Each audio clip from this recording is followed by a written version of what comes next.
সাইদি সাহেবের কথা সত্যি হয়েছে না হয় নাই? সেই মানুষটাকে বাঁচতে দেয় নাই। এদেশের সাধারণ আমজনতা কলিজা দিয়ে তারে ভালোবেসেছে। আজকের এই সুদিনে বড় প্রয়োজন ছিল সাইদি সাহেবের, বড় প্রয়োজন ছিল, জালিমেরা বাঁচতে দেয় নাই। জানাজাটুকুন ওই শয়তানের দলেরা পড়তে দেয় নাই।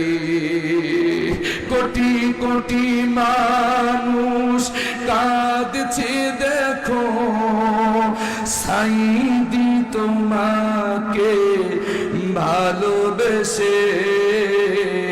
আমরা কতটা ভাগ্যবান, তুমি জন্মেছ এই বাংলাদেশে।